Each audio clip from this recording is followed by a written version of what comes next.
कुछ आत्माएं पृथ्वी पर भटकती रह जाती हैं प्रेत योनि में जी। तो लापता होती। कुछ लोगों को आत्माओं को जो कुछ को यमदूत लेके जाते हैं, कुछ लोगों को देवता लोग लेके जाते हैं, कुछ लोग पितर लोग लेके जाते हैं, गति होती है। ये परलोक का विज्ञान है। तो पूर्व जन्म में मैं बहुत बड़ा योगी था, एक सिद्ध योगी। नहीं, युधिष्ठिर, महाराजा युधिष्ठिर।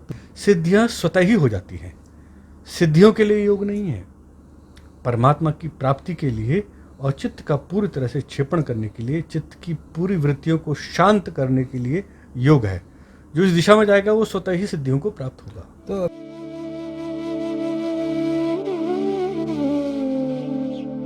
मानव जीवन नितांत संघर्षरत रहता है और इस संघर्ष में जो हम अपने अस्तित्व को कहीं न कहीं भूल जाते हैं और एक जीवन के पड़ाव पर हमें स्मरण आता है अंतिम यात्रा का। आखिर ये अंतिम यात्रा क्या है और इससे जुड़े हुए असुलझे रहस्य क्या है, तो हम ये जानने का प्रयास करेंगे। हमारे बीच आचार्य मदन जी हैं। इनसे मैं निवेदन करता हूँ कि इस पर वो रोशनी डालें और इस पर हमारा जो मार्ग प्रशस्त करे, ये अंतिम यात्रा क्या है। प्रोफेसर वीरेंद्र बांगुर जी, आपका जो ये प्रश्न है अंतिम यात्रा,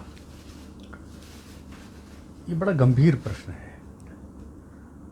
और जब व्यक्ति निजी जीवन में एक नहीं अनेक दैनिक समस्याओं से जूझ रहा हो इस भौतिक जीवन की, तो अंतिम यात्रा उसके लिए उसके मायने बदल जाते हैं। अगर हम पहले के जो दार्शनिक हैं जिन्होंने सत्य की खोज की, उनको अगर हम देखें कि जिन लोगों ने एक जीवन का एक हिस्सा गृहस्थ में अपने सांसारिक चीज़ों को ठीक करने के बाद आध्यात्मिक साधना में लगाया, तो उनकी अंतिम जो यात्रा रही है वो बड़े अनेक अद्भुत, दिव्य, गुप्त, अलौकिक अनुभव वाली रही है। तो उनका वो जो अंतिम समय है वो समाज के लिए, समाज के उद्धार के लिए और समाज को दिशा निर्देशन के लिए हुआ है, और जिसमें उनका कोई निजी स्वार्थ नहीं। तो ये अंतिम यात्रा का ये परिणाम अलग अलग लोगों में घटता है। कुछ लोग रोग से मरते हैं, कुछ लोग दुर्घटनाओं में मृत्यु को प्राप्त होते हैं। मृत्यु कई प्रकार की आती है। तो मेरे ख्याल से जो अंतिम यात्रा है, सबसे सुखद यात्रा तो और सबसे सही यात्रा तो पांडवों ने चुनी थी। पांचों पांडव युद्ध के बाद जब उनको सिंहासन वापस प्राप्त हुआ, हालांकि उसके बाद उन्होंने अपने ताऊ धृतराष्ट्र को भी उतना सम्मान देकर राज सिंहासन पर बिठाया, उसके बाद भी शासन हुआ उनका, पांडवों का। तो ये तो समझ में आ गया था कि जीवन ये नहीं है। वनवास में उन्होंने इस बात को अनुभव कर लिया था। तो उनका जो अंतिम यात्रा है वो जब महल से निकले तो पहले ये कच्छ की तरफ गए पैदल जी, साधारण वस्त्र पहनकर। तो नगर से ही एक कुत्ता भी उनके साथ हो लिया। फिर ये तीर्थों के होते होते बाद में ये हिमालय की ओर बढ़े, बद्री क्षेत्र में प्रवेश किया। बद्री क्षेत्र से आगे सरस्वती नदी को पार करते हुए ये गए अलकापुरी, जहाँ से अलका नदी का उद्गम स्थल है। बद्रीनाथ में जो नदी आ रही है वो अलका नदी का है। उसमें सरस्वती कुंड से सरस्वती नदी का मेल होता है। यही अलकनंदा नदी अलकापुरी से आती है। उस अलकापुरी के पीछे सप्तरोहिणी है। वहीं से पांडवों के एक क्रमशः शरीर गिरते रहे, शरीर त्याग करते रहे, छूटते रहे। बाद में युधिष्ठिर का आगे स्वर्गारोहण हुआ। तो अंतिम यात्रा ये रही है कि हम अपने जीवन से क्या क्या सीखते हैं और कहाँ ठोकर खाते हैं। जब वो पांडवों का शरीर गिर रहा था जी, उस समय जैसे नकुल और सहदेव ने जब शरीर गिरा उनका, तो उन्होंने प्रश्न किया कि मैं क्यों गिर रहा हूँ भैया, बड़े भाई से पूछा, क्योंकि वो धर्मराज थे, धर्म के ज़्यादा मर्मज्ञ थे। तो उन्होंने उसका कारण बताया कि तुम्हें अपनी इस विद्या पर बड़ा घमंड था। जब अर्जुन गिरा जी, शरीर गिरा बर्फ में, तो उसने पूछा कि मैं क्यों गिर रहा हूँ, मैं क्यों नहीं आपके साथ आगे जा रहा हूँ। तो उन्होंने बताया कि तुमने कहा था कि महाभारत का युद्ध में एक दिन में जीत लूँगा। जी। तुम्हारा ये अहंकार था और वो 18 दिन युद्ध चला। तो बड़ी बात नहीं बोलनी चाहिए, उस अहंकार के कारण तुम गिरे। बड़ा रहस्य में ये वर्णन हो रहा है। हाँ जी। और जब भीम गिरा तो भीम ने प्रश्न किया कि भैया मैं क्यों गिर रहा हूँ। जी। तो उन्होंने कहा कि जितना भोजन बनता था आधा भोजन आप अकेले कर लेते थे। परिवार भूखा रहे लेकिन परंतु आपके आधा लिए भोजन आपको, पूरी डाइट आपको चाहिए होती। और ये बात जब कुंती ने द्रौपदी जब उनके घर में आई बहू जी। बनकर, तो कुंती को भी समझाया कि ये बड़े तुम्हारे हैं वो हैं और परिवार के और बहुत खाते हैं, जितना भोजन बना आधा हिस्सा इनका, क्योंकि शरीर वैसा था। जी जी। तो उस कारण से भी कहीं ना कहीं एक पक्षपात हो गया, एक स्वार्थ हो गया। इस भावना से आप गिर रहे हैं। तो वो जो द्रौपदी गिरी जी। तो भी उसका प्रश्न आया कि उसे अपने रूप पर बड़ा अहंकार था, घमंड था, जी। गर्व था। तो हम जो जो चीज़ पे घमंड कर रहे हैं, जिस जिस विद्या पर, जिस जिस अपने शक्ति पर, वही हमारे को गिराने का कार्य करती है। लेकिन अंततः तो सत्य यही कि अंतिम यात्रा तो होनी ही है, चाहे किसी को अपने ऊपर घमंड हो या न हो, अंतिम यात्रा में तो जाना ही जाना है, मृत्यु तो प्राप्त होगा। मृत्यु को प्राप्त होना है। तो यहाँ हम देख रहे हैं कि अंतिम अध्याय में महाभारत के इस पर ही चर्चा हो रही है। तो बीच वाला जो हम देखते हैं उसमें अध्याय है, खंड है, वो संघर्ष के हैं। तो अब ये जो यात्रा की जो चर्चा हो रही है कि हम अंतिम पड़ाव में ही इसको याद करते हैं, क्या हमें मतलब प्रारंभ से शिक्षा दीक्षा लेनी चाहिए कि जो यात्रा हमारी हो, ये यात्रा किसी किसी किसी किसी किसी बिंदु पर ख़त्म हो जाए या अपने जो गंतव्य को प्राप्त हो जाए। तो उस तरह से कोई अध्ययन मनन क्या होना चाहिए कि हम खाली जो ये चर्चा हम करते हैं, ये जब हमारा समय आता है तो उसी में ये सब चिंताएं हमें घेर लेती है कि हमारी जो अंतिम यात्रा वो कैसी हो। अभी हमने महाभारत की जो चर्चा कर रहे थे, उसी से आधार पर मैं आपको एक बात कहता हूँ कि अंत में युधिष्ठिर ही आगे बढ़ते रहे जी। और यहाँ तक पहुँच गए कि उनकी शक्ति, उनकी सिद्धि, स्वर्ग के द्वार खुल गए। सशरीर ही वो चले गए। हाँ, स्वयं इंद्र, देवराज इंद्र उनको लेने के लिए आए थे। ये सिद्धि है। अच्छा, आपने कहा कि क्या इसकी कोई पहले ट्रेनिंग, शिक्षा दीक्षा? युधिष्ठिर ने एक चर्चा, एक जगह पर ये बात कही, अनुस्मृति विद्या की बात कही थी, जिसमें आधार पर उन्होंने ध्यान लगाकर ये देखा कि सभी लोग बैठे हुए थे सभा में।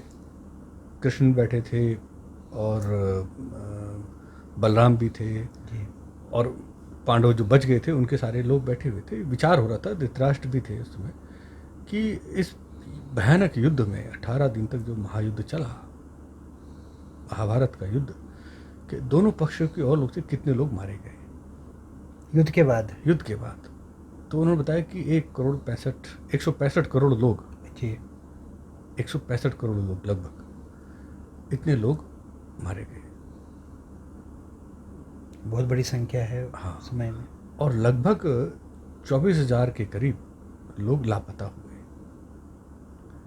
अब ये पूछा गया कि कैसे आपने बताया, तो ये भी आगे उन्होंने ये भी बताया कि जो लोग शूरवीर से लड़े, बहुत लगे, वो इंद्र आदि राज्यों को प्राप्त हुए, जो पलायन कर गए, जो पीठ दिखा गए, उनको अधोगति प्राप्त हुई। ये सब उन्होंने दिव्य अपनी शक्तियों से देखा, दिव्य समाधि में बैठकर ध्यान से देखा, और ये संख्या उन्होंने एग्जैक्ट बताई। इतने लोग लापता, यानी वो सोल्स काउंट कर रहे हैं, कितने लोग मर चुके हैं, उनकी आत्माओं को वो गिन के बता रहे कि 165 करोड़ 20,000 समथिंग जो लोग, मतलब वहाँ शरीर की बात नहीं हो रही, आत्माओं की बात है। इतने शरीर नष्ट हुए तो सोल्स को काउंटिंग कर रहे हैं, इतनी इनकी। तो वो लापता, आपने जो बात जो लापता है वो सोल्स मिल नहीं रही। ये लापता का क्या रहस्य है? लापता का यही तो बात है कि जो सोल्स होती है कि यहाँ से तो डिपार्ट हुई है, हाँ जी, स्वर्ग नरक जहाँ उनका न्याय फैसला होना, वापस पुनर्जन्म होना है, या आगे उनको गति है, ये तो काउंटिंग है।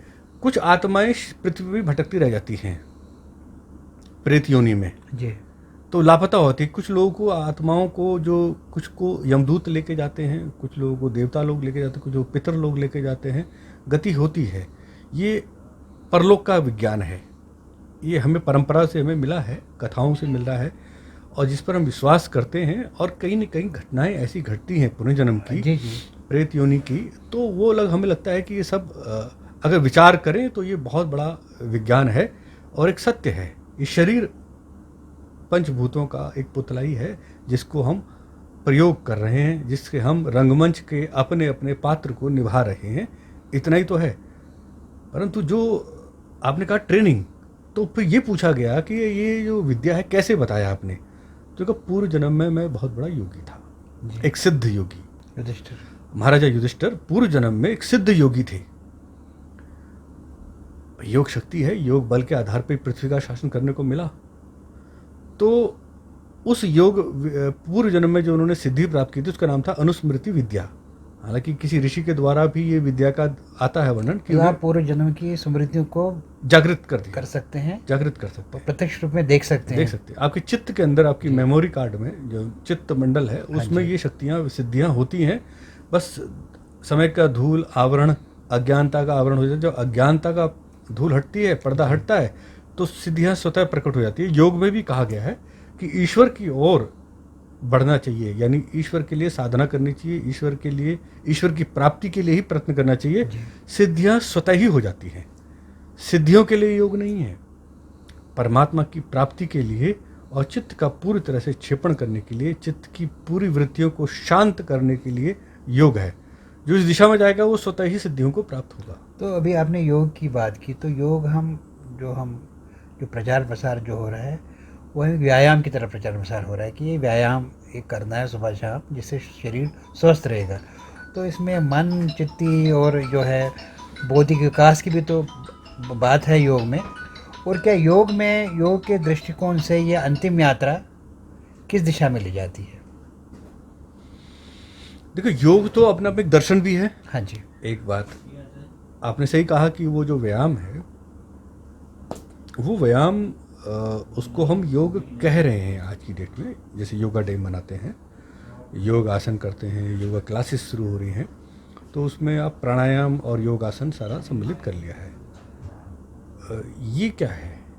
ये देखिए, जो योगी लोग होते हैं वो बारीक कलापों में, जैसे आप खेल कूद से अपना व्यायाम कर सकते हैं, जी जी, ना, आप फुटबॉल खेल सकते हैं, आप गदा युद्ध कर सकते हैं, मल्ल युद्ध कर सकते हैं, तो जो आपके शरीर के लिए अच्छा व्यायाम कराएगा, और उसमें भी बहुत तमाम एक्सरसाइज करता है जिससे आदमी की लचीलापन भी रहे और शरीर में स्ट्रेंथ भी रहे, स्टेमिना भी बने, सारी क्रियाएं करते हैं, कोई भी खेल में करते हैं।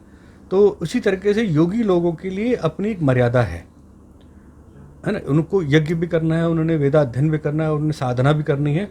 तो उनके लिए ये प्राणायाम और योगासन उनको शरीर को स्वस्थ रखने में, शरीर को पुष्ट रखने में, शरीर को लचीला बनाए रखने में ये काम में आते हैं। तो इसलिए इनका आविष्कार हुआ जी, और इसलिए ये इनका प्रयोग होता है। अब योग शब्द जो है वो, जैसे कहा कि योग दर्शन भी है, और योग, आपको सबसे बड़ी बात बताता हूँ कि हमारे उपनिषदों में पंच महाकोश की चर्चा हुई है, जिसमें क्रमशः अगर देखेंगे तो ये शरीर अन्नमय कोश है, इसके ऊपर प्राणमय कोश, फिर मनोमय कोश, फिर विज्ञानमय कोश, और उसके ऊपर पांचवा जो कोश है वो है आनंदमय कोश।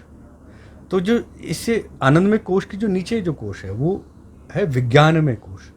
उस विज्ञानमय कोश का जो धड़ है वो भी पुरुषा आकार में है। वो जो धड़ है, उस धड़ का नाम योग है। जी जी, यानी योग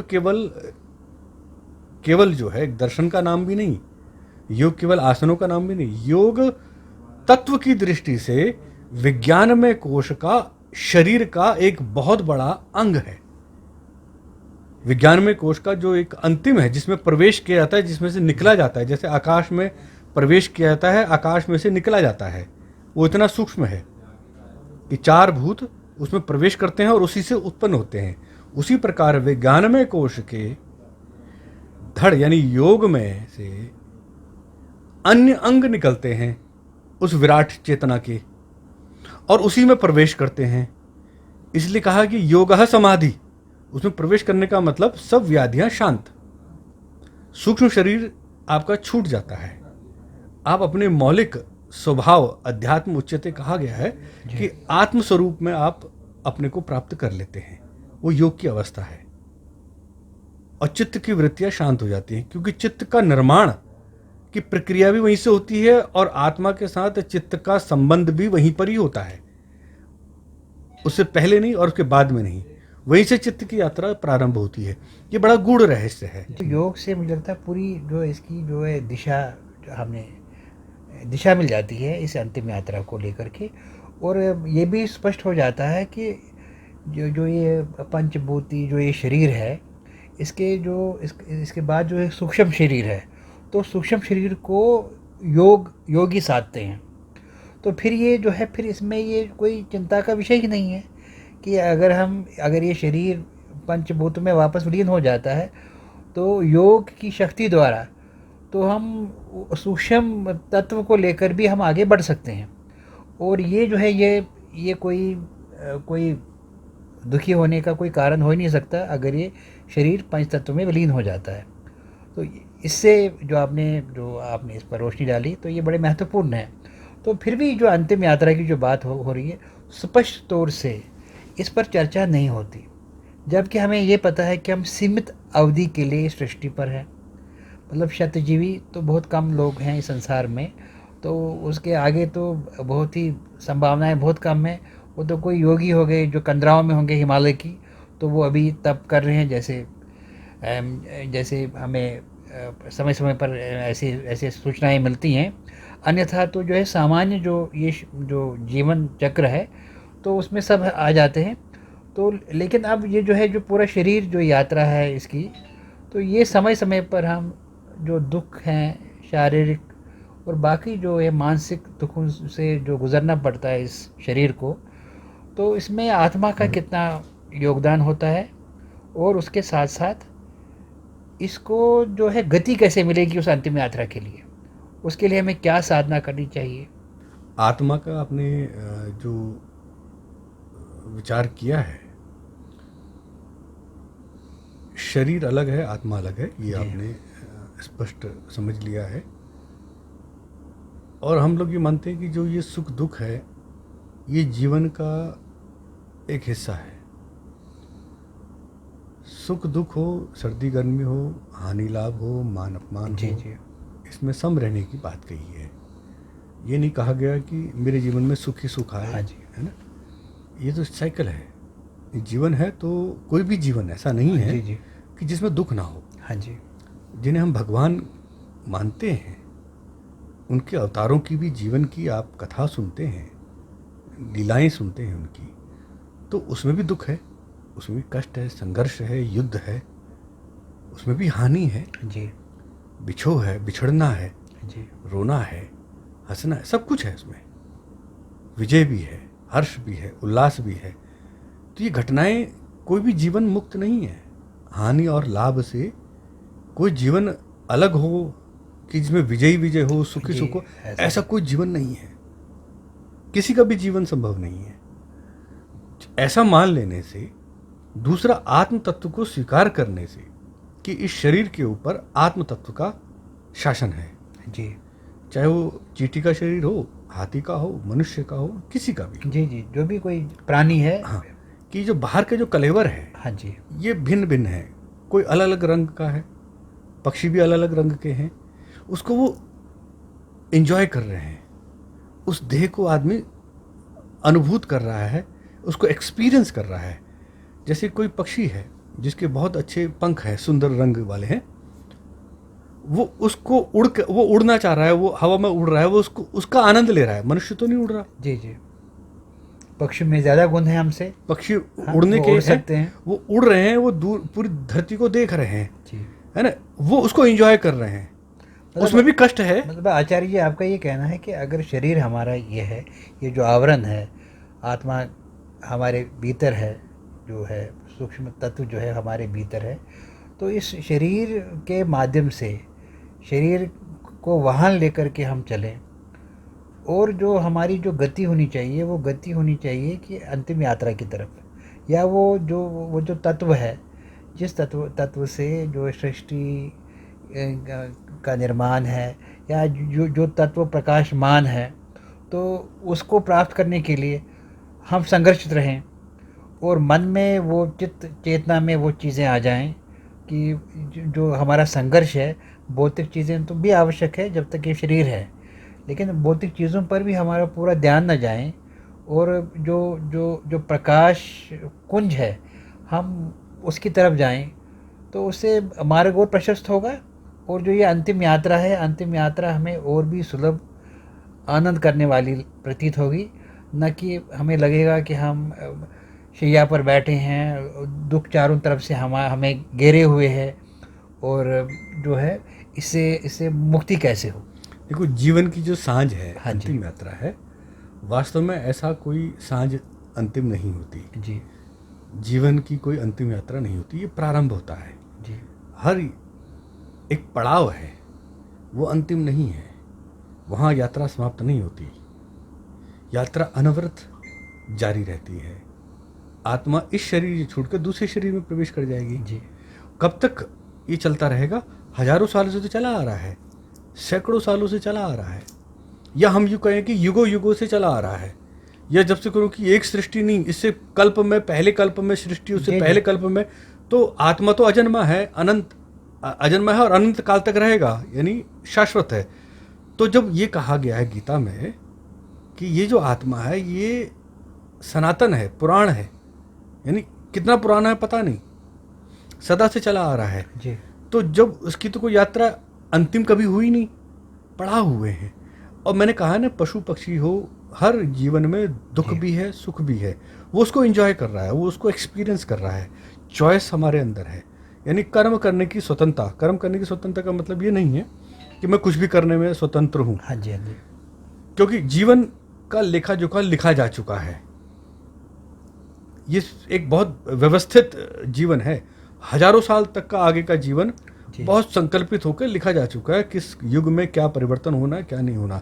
हम इस शरीर में आकर इस शरीर को के साथ जीवन को और उन सुखों को अनुभव करते हैं, उस ज्ञान विज्ञान को अनुभव करते हैं जो हमारे सराउंडिंग चल रहा है, हमें देखने को मिल रहा है ज्ञान इंद्रियों से। हमें बड़े होश में रहना है। अब कर्म करने की जो स्वतंत्रता है वो क्या है?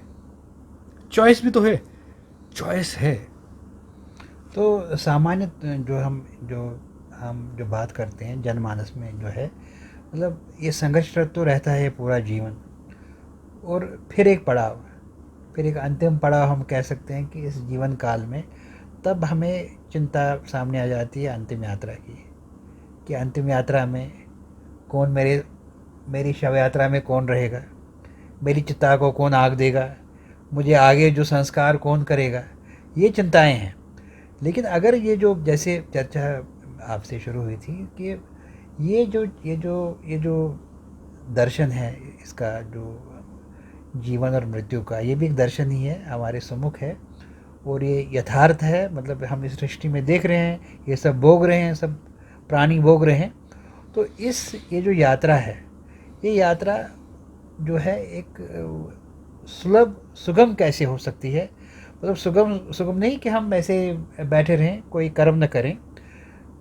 कर्म प्रधानता के साथ साथ ये जो सृष्टि है, ये जो सृष्टि का संचार है, इसमें कहीं ना कहीं एक समन्वय है मानव, जीव जंतु और प्रकृति का। तो उसको लेकर के हम चलें, और इसमें हमारे जो शास्त्र क्या कहते हैं? शास्त्र तो हमारे यहाँ दर्शन बड़ा स्पष्ट है जी कि अंतिम समय में जैसे जीव के भाव होते हैं वैसी उसकी गति होती है। जी अब देखिए, मृत्यु का तरीका तय है। मृत्यु जो है, कहा गया है कि मृत्यु अपानो भूतवा नाभिम प्राविशत, आपकी नाभि में प्रवेश कर गई। जी मेरी नाभि में प्रवेश कर गई। हर मनुष्य की एक नाभि होती है जी है ना? हर जीव की नाभि होती है, जी तो उसका केंद्र तो होता ही है। उसके केंद्र में अपान शक्ति के रूप में जो 5 प्राण है, प्राण अपान व्यान समान उदान, उसमें जो अपान प्राण है, जो आकाश, जो सूर्य और पृथ्वी के बीच में जो आकाश है, आकाश का मतलब उस अवकाश के अंदर जो वायु है ना, इस लोक में भुवा लोक, उसका जो देवता है वो मृत्यु कहा गया है। वो मृत्यु है नाभि में प्रवेश कर जाती है, और वही मृत्यु जी हमारी जिह्वा के अग्रभाग में बैठती है, ये भी बड़ा रहस्य ज्ञान ब्राह्मण ग्रंथ में है। तो मतलब जो है कोई भी जन्म लेता है इस धरती पर, तो मृत्यु का भी लेखा जोखा उसी दिन दिखा जाता है। मृत्यु साथ में प्रवेश करती है अपान शक्ति बनकर, जी जी जी नाभि में। जी जी। मृत्यु को ढूंढ बाहर से नहीं आएगी, हालांकि उसका बाहर भी वास है, परंतु लेकिन ये जो मृत्यु का जो भय है, हम्म, ये जो हम पढ़ते आ रहे हैं कि मृत्यु एक भय के तौर पर हम उसको देखते हैं, और इस मृत्यु को हम एक आनंदित होकर के क्यों नहीं देख पाते? इसलिए कि मृत्यु के परे हाँ जिन शक्तियां, देव शक्तियों को अगर आप संपर्क करेंगे, जी अपनी आध्यात्मिक साधना में रखेंगे, यानी ईश्वर, देवता, तो मृत्यु का भय तिरोहित हो जाता है, यानी समाप्त हो जाता है। इसलिए कहते हैं ना, भगवान का भजन करें, नारायण का नाम ले, हैं? तो नहीं, जैसे हम जन्म को एक उत्सव के तौर पर मनाते हैं, तो मृत्यु क्या उत्सव नहीं है? नहीं, मृत्यु को पहले समझने की जरूरत है ना। मृत्यु शरीर के लिए होगी ना। अगर आप इस शरीर से भावनात्मक रूप से जुड़े हुए हैं, तो आपको, जैसे अभी आपने कहा कि आपको इस बात की चिंता है कि हमारी शव यात्रा में कितने लोग सम्मिलित होंगे, हमारी अंत्येष्टि में कर्मकांड पूरी तरह से होगा या नहीं होगा। जब ये भावनात्मक आपका अटैचमेंट हो जाता है ना, तो फिर आप मृत्यु से हमेशा बंधे रहेंगे, मृत्यु के भय से ग्रस्त रहेंगे, मृत्यु से पार नहीं जाएंगे, क्योंकि आपने शरीर को ही उसके केंद्रित किया है, हमने केंद्रित शरीर कर को ही। लिया। आपको जुड़ाव है भगवान का। क्यों? जब योगी लोग, ये पांडवों का उदाहरण दे रहा हूँ मैं, जी आपने महाभारत को अच्छी तरह अध्ययन किया है और हमारी पहले भी चर्चा हुई है जी कि जब पांडवों ने महल छोड़ दिए, परिवार छोड़ दिया, रिश्तेदार छोड़ दिए, कहाँ शरीर गिरेगा, कहाँ छूटेगा, कोई चिंता उसकी नहीं। कोई हिमालय चिंता में 5 शरीर तो है वहाँ पे, क्योंकि युधिष्ठिर और कुत्ता है ना, कुकुर, वो तो साथ गए शरीर। बाकी द्रौपदी और बाकी 4 भाई, जी उनके शरीर तो हिमालय में आज भी दबे हुए हैं। जी जैसे पर्वतारोही के शरीर आज भी वहीं पड़े हुए जी हैं। जी। शरीर छोड़ दिया हमने समय समय शरीर पर। छोड़ दिया, शरीर पड़ा हुआ वहाँ पे। जी। तो उनको इस बात की चिंता नहीं कि कौन मेरा संस्कार करेगा, कौन अंत्येष्टि करेगा, कुछ नहीं करेगा। जो महाभारत में युद्ध में जितने लोग वीर गति को प्राप्त हुए, जी जी उन सबका अंत्येष्टि कर्म फिर युधिष्ठिर ने उनका जी सबका किया था, कि वो राजा को पिता कहा गया जी है ना, और वो सब उनके संतान के बराबर हैं। चलो कोई नहीं, तो फिर वही उनके तिलांजलि दे रहे राजा थे, ने बैठ के सब कर्तव्य वहाँ निभाया। कर्तव्य निभा के। उनकी बकायदा लिखा है कि जब शवों के पूरे ढेर लग गए थे, मांस दुर्गंध फैल रहा था, तो कुरुक्षेत्र में सबको इकट्ठा कर कर कपड़ा, तेल इत्यादि का प्रबंध करके उनको फिर अग्नि दहा दिया गया। जी परंतु युद्ध करने वाले ये नहीं सोचते कि मेरे शरीर में क्या होगा क्या नहीं हुआ। वहाँ कोई तेरवी नहीं बना रहा, वहाँ कोई उठाला नहीं हो रहा। जी जी मरे पड़े तो पड़े हैं, बाद में देखेंगे, इतना समय नहीं है। युद्ध की आंधी चल रही है, भयानक युद्ध चल रहा है, धर्म युद्ध चल रहा है, सब अपनी आहुति दे रहे हैं। जी उसके बाद क्या होगा कोई परवाह नहीं। तो जब तक भावनात्मक शरीर से बंधा रहेगा व्यक्ति, है ना, जिसे हम इमोशनल बॉडी कहते हैं, जी तब तक ये भाव आएंगे। और जब ये भाव आएंगे तो मृत्यु का भय हमेशा रहेगा। मृत्यु कुछ नहीं, मृत्यु आपके एक लोक तक है, पृथ्वी से जगत तक है। जब पृथ्वी से ऊपर तत्व का, यानी पार्थिव शरीर से, पार्थिव जगत से जी आपके ऊपर के जगत का संबंध हो जाता है, सूर्य लोक से जब आपका संबंध हो जाता है, आदित्य लोक से संबंध हो जाता है, नक्षत्र लोक से संबंध हो जाता है आपका, और देवता तो हमारे इतने ऊपर भी हैं, ईश्वर से संबंध हो जाता है, तो मृत्यु फिर छोटी चीज होती है। मृत्यु का भय उनके लिए है जो पार्थिव जगत से बंधे हुए हैं। तो आचार्य जी, जो है, जो हम अंतिम यात्रा की बात करते हैं, ये तो यात्रा का एक पड़ाव है, मतलब यात्रा एक निरंतर एक यात्रा रहेगी ये, तो इसमें कोई घबराने की आवश्यकता नहीं है। ये तो शरीर है, ये तो एक आवरण है बाहरी, यह बदलता रहता है। गीता में बहुत स्पष्ट लिखा है, जातस्य ही ध्रुवम मृत्यु जन्म मृत्युस्य च।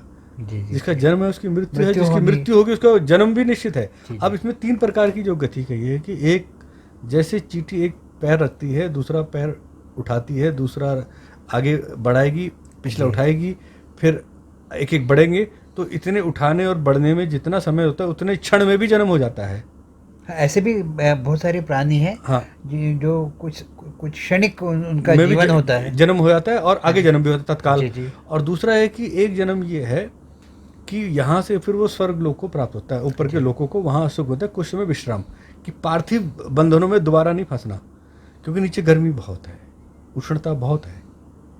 यहाँ की पार्थिव में जो आकर्षण है, गर्मी है, उष्णता है, तो देवता लोग यहाँ इसलिए नहीं आना चाहते, वो तो बहुत मजबूरी तभी लीला करते हैं। तो इससे ऊपर की जो जगत है बड़े शांत है, क्या इस तरह से भी इसको समझा जाए कि जो शरीर रूप में हम या इस धरती पर आए हैं, तो इस शरीर रूप के माध्यम से हम जो है, एक तो हम जो प्राप्ति जो हम कर सकते हैं, वो लोक परलोक की हम प्राप्ति कर सकते हैं इस वाहन के बढ़ना चाहिए, द्वारा। क्योंकि हम बहुत निम्न स्तर पर हैं। जी जी पार्थिव जगत बहुत निम्न स्तर की जी जी। संरचना है। इसके ऊपर दिव्य सृष्टियां हैं, उनकी आयु भी लंबी है। तो क्यों हम छोटा शरीर ले, छोटा जीवन ले, जिसमें फिर जल्दी पर्दा गिरेगा, अंधकार हाँ जी। आएगा, बेहोशी होगी, फिर आप अज्ञानता में कब जगेंगे। तो ये भी हम कह सकते हैं कि ये जो हमारा यहाँ का दर्शन है, इस पृथ्वी लोक का या ज्ञान है, ये सीमित है।